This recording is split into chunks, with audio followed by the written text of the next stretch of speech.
Hey guys, welcome back to a new Minds Kit Me and back with another video.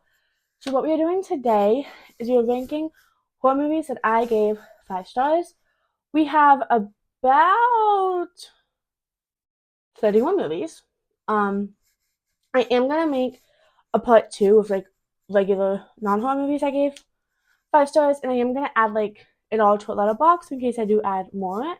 Like in case other movies get 5 stars, I can make a part two.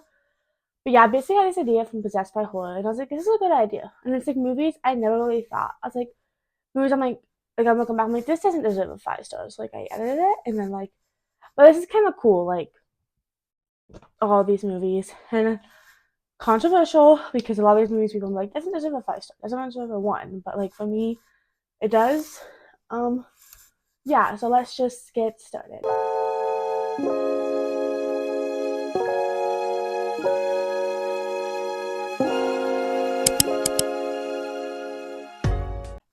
So as always, least to best. So my first movie in 31st place is Toe Deaf. This is with Megan Fox, and basically it's like her and her husband go onto like a cabin for like an anniversary, and of course he dies, and then bad people come, and she's basically has to like survive, like not die. Um, yeah, I think I loved it. I also like love Megan Fox, and I was very excited for it. Um, Also my video decided it's not gonna work.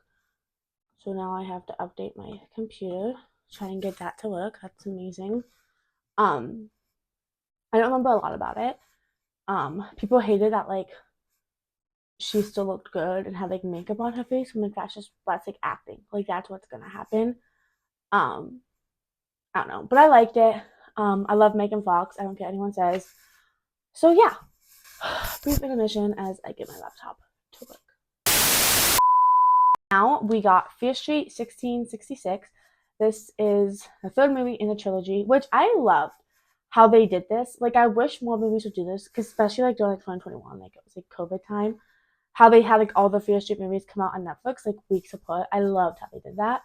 Um, but yeah, it's like the end story. It goes back to 1666, where basically the first because it has all these killers from Shadyside, and I really wish Netflix would give us like a TV series going deeper into these killers. I was like that'd be really fun. Um, and of course it goes back to that the first killer, the witch, like her origin story. Um, yeah, and I thought it was like a really good ending to the trilogy. Like it did a really good job with it. Um, which I don't understand why. Once again, my docs decided it's not gonna work. A Nightmare on Elm Street 3, Dream Warriors. One of this is definitely my favorite out of the Nightmare on Elm Street movies. It's tied to Freddy vs. Jason, which I only give that a 4.5.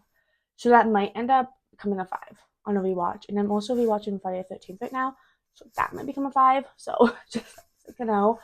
I don't care. I like it. I like the whole idea. We bring Nancy back.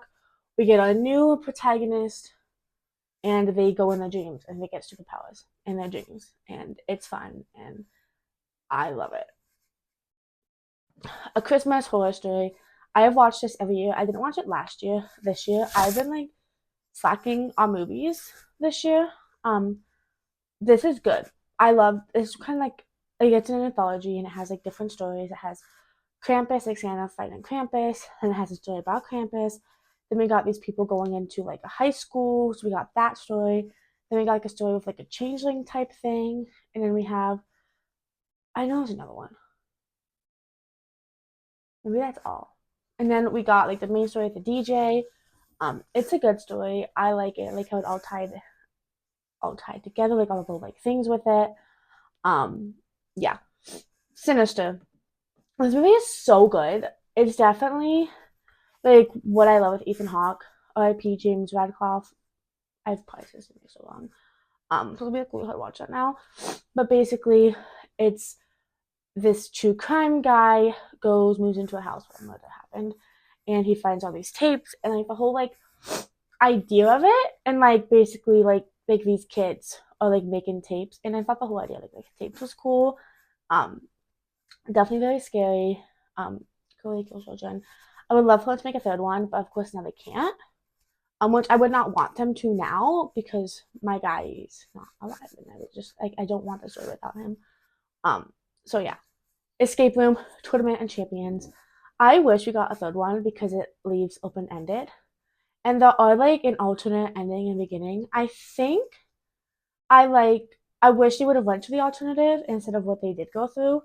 But it's the trailer does show a lot, which I was like so sad because I'm like, okay, now I know it all. I love the whole idea of escape room. Like go to escape room, you die. It has all the people who've won, which you never would have thought like other people have won. And now it's like a survival of the fittest, like who is the actual winner. Um, yeah.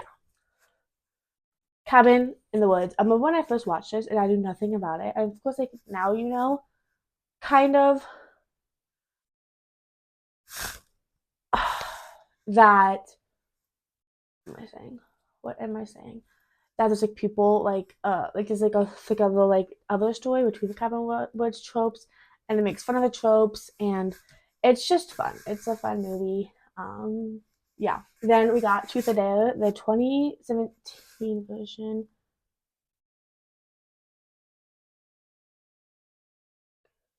So there's two 2017 versions, and I'm pretty sure this one. I'm pretty sure this is the one I ranked. Let me just make sure I got the right one. One moment, please. Okay, so good thing I checked because it's actually this 2017 one and 2018 one, and this whole time I thought this Truth or Dare one was the one with Lucy. What's her name? The girl from Pretty Little Liars. And now I'm looking at it and I'm like, actually, it's the one that came the year before. I was gonna say this one's so good. Definitely very brutal. Definitely very. Of course, they go to a house. They play Truth or Dare, and now it's like you're gonna die. You know, like it's the whole concept. I liked it. I try to watch it every Halloween. It's like a good version. Fear Street, 1994. This is the first one in the trilogy, and I just like the whole idea of um. You get the beginning. You get like these teenagers. You get like all these monsters trying to kill you. So trying like put a stop to the curse, and it's good. I like it. Fear Street 1978. This one, of course, they go back to 1978 with a camp type thing, and it has Sadie Sink. Love her, so because of I even like really liked her, and I just like how it all ties in together. The stories really go between the two sisters, and yeah, it's good. That's all I have to say. This movie originally was in 31st place, but I rewatched it yesterday, and it had to go to the place it's at now, The Wrath of Becky. I was like, what am I gonna watch? I'm like, I'm gonna watch this. There is a first one, Becky, and this is the sequel. They're making a third one, which I cannot like. It's supposed to release this summer, so my new most anticipated. Definitely Becky. It's years after the events of the first one. I don't want to spoil it, but definitely if you haven't seen the first one, don't watch the trailer or look up what the second one's about because it is kind of going to spoil the first one. And basically, she is. I don't want to spoil the first one without giving this away. But basically, we got Becky, and it's years after the first events, and she messes with the wrong people. Basically, like it's basically about killing Nazis. The four noblemen, like people, like like bad people, and they basically kidnap her dog. And she's like, "You can't, like that's my dog." So she comes back, and of course, it's fun. It does take a while for like the gore and for like the stuff to actually happen, but I like it. The kills are fun. Um, inventive. I love Becky. I like what it takes it in the end. Um, so yeah, Spiral from the Book of Saw. I get the whole hate with it. Like I get it. I We have Chris Rock. I thought he was amazing in this. Like I genuinely don't care. Um, and of course, it is basically about corrupt cops, which I like that idea. I liked that we have Chris Rock, and of course, like his department doesn't like him because he got rid of it bad. Like he was like this person's a bad cop, and now like the cop people don't like him, and It's a whole story. Of course, we don't have Billy the Puppet. We don't have Jigsaw. Well, we do have, like, it always talks about Jigsaw, but like this one doesn't try and bring him back to life. And of course, I thought I was so smart for no twist. I was like, the twist was so predictable, but that's fine. I kind of liked where it was going, and I would have loved if they kept with it. But oh well, it still is a fun movie. Um, Maxine, the third movie in the X trilogy. I love Maxine. Maxine makes Mia Goth. She is now, it's years after the events of X, and she is now trying to become an actor. And of course, we have like the killers of who is the Night Stalkers in this, but then it's also like someone else coming after her to kind of like bring about what happened. It's a fun movie. I like it. That was a good ending. Um, yeah. Scream 5. I liked I liked the whole idea of trying to reboot it, like make it like a week like a thing. I loved Scream 5. It's actually I never when I heard the Scream 5 coming out, I was like, oh, I should probably watch all the Scream movies. So I wasn't like a big fan, like, you know. Um, and of course brings Jenna Ortega, Marissa Barrera. We get like it's just a good story, honestly. We have original Scream. It's a cult classic. It's so good. Um, I love Who Done It. I love trying to guess the Who Done It, who've done it. Of course, we bring in Sidney Prescott. We got Gail. We got Dewey. We got everything, and it's good. But Scream 6 tops them all. I'm sorry, guys. Don't hate me. I just had more fun with it. I was really like when they were going with the story, and I'm sad that like the seventh one didn't come and bring that out. But I'm also like I kind of like how it ended for the sisters. Um, yeah, New York City. It has really good kills. Like Ghostface is brutal. That's like he brings out a gun. Like who wouldn't? Like I get the like problems with it, but also like I like it's a movie. Like of course it's not gonna be realistic. Um, and it's fun. Thanksgiving. I cannot wait for the second one. Eli Roth. We need more like holiday horrors. We got a Thanksgiving horror. We have like none of those, and it's basically like a Black Friday event happens. Bad things happen. A year later, someone goes and kills people.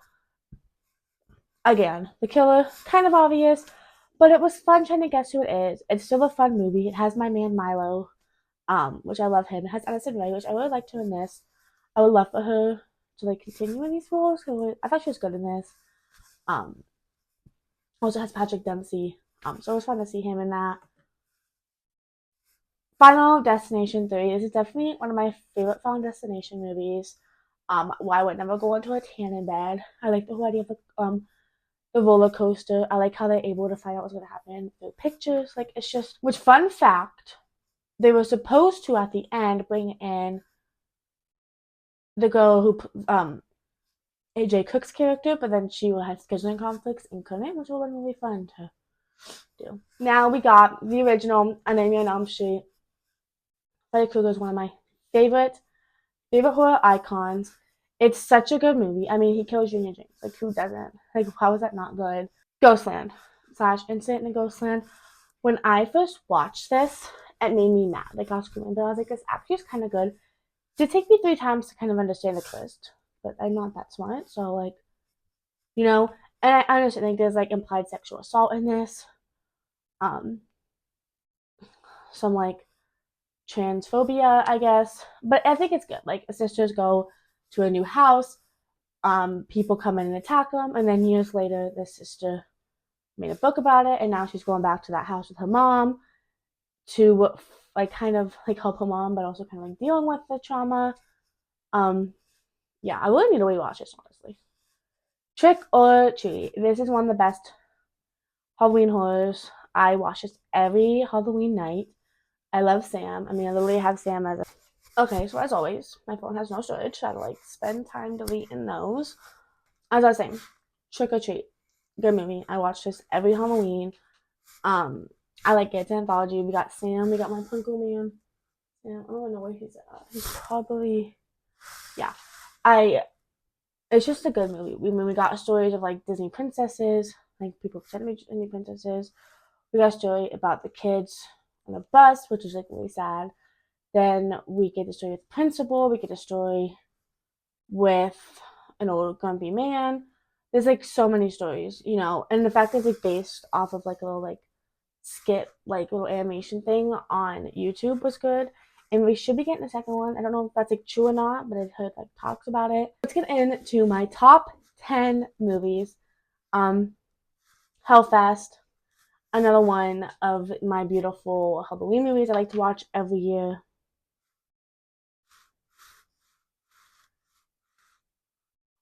It's like people, they go to a Hellfest, and it's like a super cliche, but I love it. Like I want to go to a place like this. I wonder if like we have these where I'm at.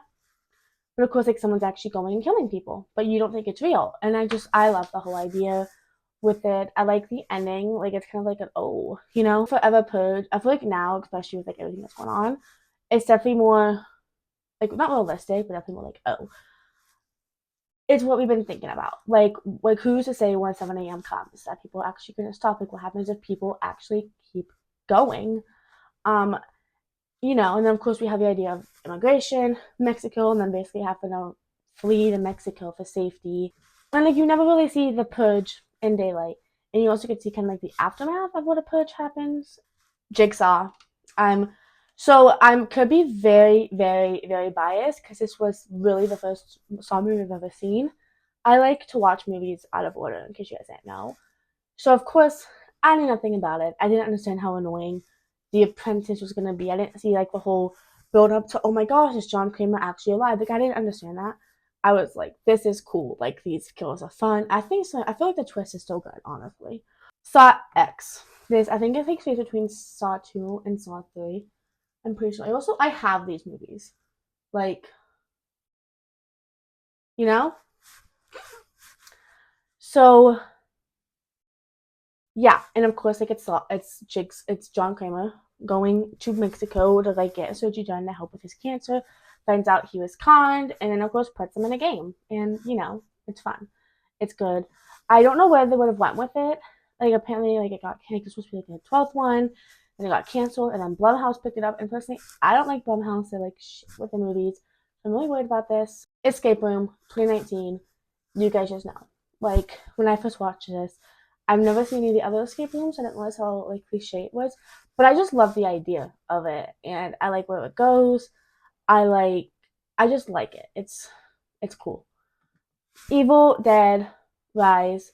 So it's so funny because I do not like escape movies at all. I try to stay away from the possession type movies, but this one just is so good, and I can't wait for Evil Dead Burn, which I think that comes out this year. Um, it takes place in an apartment complex. Um, yeah. It has, if you've watched Stranger Things, the girl who plays the little sister, Mike's little sister, she's in it. So it's cool to see her like in that role. I also just love the whole mommies with the maggots now. Like Haunt, you guys know it's a good movie. Of course, the whole you don't like they go to like a haunt. Um, I like the like clown, like the faces, the masks. Um, it's good. Terrifier 3. You guys know it would not be a 5-star ranking movie without a Terrifier movie. I love it. Definitely very good Christmas movie. Christmas. I love Art the Clown. It does get very like satanic. Like, okay, should be watching this, but it's also Art the Clown really killing people. So I really shouldn't complain that much. 5 years after the events of what happened to Sienna and Jonathan, and she's trying to like kind of like go past it, but of course he's like just kidding, and of course he's Santa now. Terrifier 2, one of my favorite movies of all times. I love Art the Clown. If you guys know me, you know Art the Clown's my guy. Um, I like it. It's Art the Clown. Like I don't know how exactly to explain it. But the kills are good. Or it's super funny. And it's just I love the whole idea of how like how big he's gotten, and just like the fact that this was only supposed to be in theaters for a week and that was in for like super long time. And I'm sad because making a fourth one, it's gonna be the last one. Mostly, I'm happy they're not milking it. My favorite movie of all time, my favorite franchise of all time, which I really need to do another rewatch of it. Wrong Turn, one of the very first horror movies I've ever seen. I get the whole, I get it's a cliche, but like at this time when I watched it, I was like, I didn't understand the cliche. I love the whole cannibals, hillbilly things. I just think it's fun, and I love the franchise. And yeah, if you guys enjoyed today's video, let me know if any of these are 5 stars for you. And I'll talk to you next week. Bye.